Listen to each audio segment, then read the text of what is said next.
The Earth is a planet. That's a profound statement, and one that's not really all that obvious. For thousands of years, planets were just bright lights in the sky, one-dimensional points that wandered among the fixed stars. How could the Earth be one of them? With the invention of the telescope, those dots became worlds, and with spacecraft, they became places. The Earth went from being our unique home in the universe to one of many such, well, planets. One giant leap for mankind.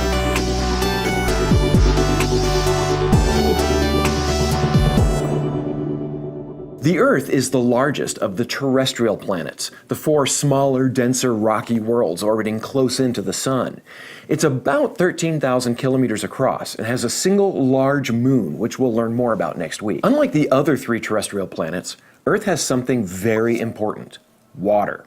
Or more specifically, liquid water on its surface, where it can flow around, evaporate, become clouds, rain down, and then mix up chemicals so they can do interesting complex things, like support life. Earth's ability to sustain life depends on that water. It also depends on Earth's atmosphere, of course. Breathing has its advantages, and both, weirdly enough, depend on Earth's magnetic field to exist. And that in turn depends on what's going on deep inside our planet. So let's take a look. Like the Sun, the Earth is a many-layered thing. At its very center is the core, which actually has two layers, the inner core and the outer core. The inner core is solid and made mostly of iron and nickel. These are heavy elements and sank to the center of the planet when it was forming, leaving lighter elements like oxygen, silicon, and nitrogen to rise to the surface. The solid inner core is about 1,200 kilometers in radius, or about 10% the radius of the Earth. The outer core is also mostly iron and nickel, but it's liquid. The material in it can flow. It's about 2,200 kilometers thick. The temperature in the Earth's core is tremendously high, reaching 5,500 degrees Celsius. The pressure is huge as well, as you might expect with the weight of an entire planet sitting on top of it. You might think at such a high temperature iron would be a liquid, but iron can stay solid if the pressure is high enough. In the inner core, the pressure is extremely high, and even though it's hot, iron is solid. In the outer core, where it's still hot, but the pressure is a little bit lower, iron is a liquid. Above the core is the mantle. It's about 2,900 kilometers thick. The consistency of the mantle is weird. Most people think it's like lava, but really it's like very thick, hot plastic. It behaves more or less like a solid, but over long periods of time, geologic periods of time, it can flow. We'll get back to that in a sec. On top of the mantle is the crust, a solid layer of rock. The overall density of the rock in the crust is less than in the mantle, so in a sense it floats on the mantle. There are two types of crust on Earth: oceanic crust, which is about 5 kilometers thick, and continental crust, which is a much beefier 30 to 50 kilometers thick. Still, the crust is very thin compared to the other layers. The crust isn't a solid piece though. It's broken up into huge plates, and these can move. What drives the movement of these plates is the flow of the rock in the mantle, and that in turn is powered by heat. The core of the Earth heats the bottom of the mantle. This causes convection. The warmer material rises. It's not exactly a speed demon though. The rate of flow is only a couple of centimeters per year, so it takes about 50 or 60,000 years for a blob to move a single kilometer. The hot material rises toward the surface, but it's blocked by the crust. The magmatic rock pushes on the plates, causing them to slide around very slowly. Your fingernails grow at about the same rate the continents move. Over millions of years, though, this adds up, changing the surface geography of the Earth. Where you see the continents now is not at all where they were millions of years ago. In some places, generally where the plates come together, the crust is weaker. Magma can push its way through, erupting onto the surface, forming volcanoes. Other volcanoes, like Hawaii or the Canary Islands, are thought to be from a plume of hotter material punching its way right through the middle of a continental plate. As the plate moves, the hot spot forms a linear chain of volcanoes over millions of years. Volcanoes create new land as material wells out, but they also pump gas out of the Earth too. A large part of Earth's atmosphere was supplied from volcanoes. The interior of the Earth is hot. In the core, it's about as hot as the surface of the sun.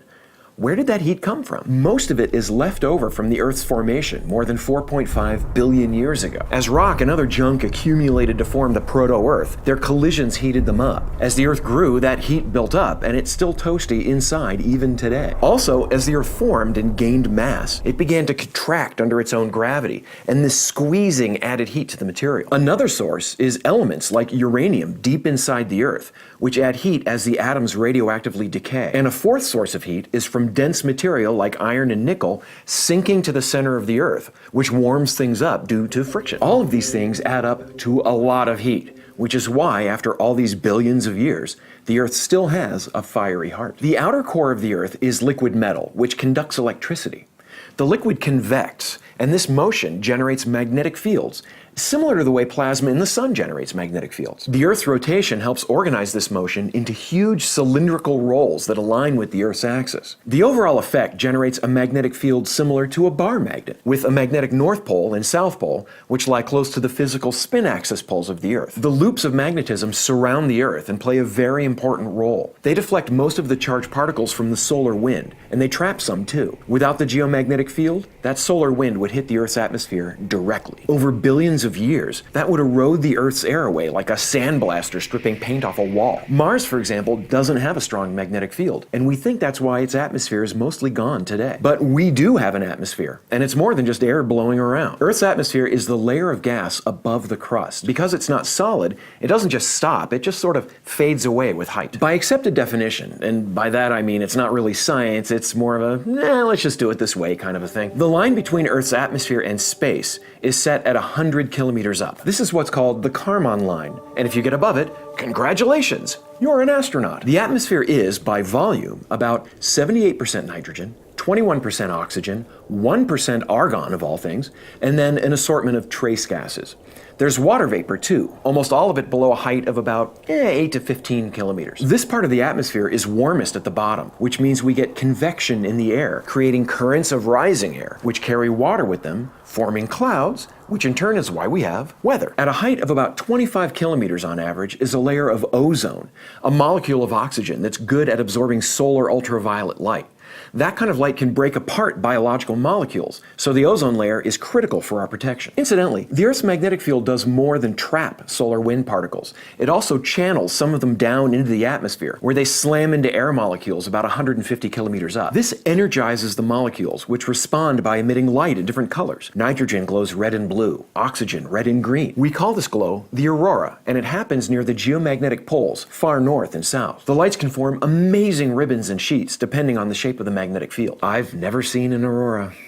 Someday. You may not be aware of the atmosphere unless the wind is blowing, but it's there. It exerts a pressure on the surface of the Earth of about 1 kilogram per square centimeter, or nearly 10 tons per cubic meter. There's roughly a ton of air pushing down on you right now. You don't feel it because it's actually pushing in all directions, down to the sides, even up, and our bodies have an internal pressure that balances that out. The Earth also has liquid water on its surface, unique among the planets. The continental crust is higher than oceanic crust, so water flows down to fill those huge basins. The Earth's surface is about 70% covered in water. Most likely, some of this water formed when the Earth itself formed, and some may have come from comet and asteroid impacts billions of years ago. The exact proportion of locally sourced versus extraterrestrial water is still a topic of argument among scientists. Earlier, I mentioned trace molecules of gas in the atmosphere. One of these is carbon dioxide, which only constitutes about 0.04% of the lower atmosphere, but it's critical. Sunlight heats the ground, which emits infrared light. If this infrared light were allowed to radiate into space, the Earth would cool. But carbon dioxide traps that kind of light, and the Earth doesn't cool as efficiently. This so-called greenhouse effect warms the Earth. Without it, the average temperature on Earth would be below the freezing point of water. We'd be an ice ball. This is why climate scientists are concerned about carbon dioxide. A little is a good thing, but too much can be very dangerous. Since the Industrial Revolution, we've added a lot of the gas to our atmosphere, trapping more heat. By every measure available, the heat content of the Earth is increasing, upsetting the balance. It's melting glaciers in Antarctica and Greenland, as well as sea ice at the North Pole. Sea levels are going up, and some of the extra CO2 in the air is absorbed by the oceans, acidifying them. There's an old concept in science fiction called terraforming, going to an uninhabitable alien planet and engineering it to be more Earth-like. I don't know what the opposite process would be called, but it's what we're doing to Earth right now. The Earth is the only habitable planet in the solar system. And you know what?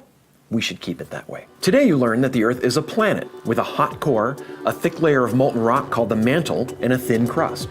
The outer core generates a strong magnetic field which protects the Earth's atmosphere from the onslaught of the solar wind. Motion in the mantle creates volcanoes, and the surface is mostly covered in water.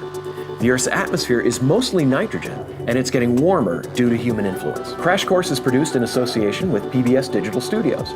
This episode was written by me, Phil Plait. The script was edited by Blake DiPastino, and our consultant is Dr. Michelle Fowler.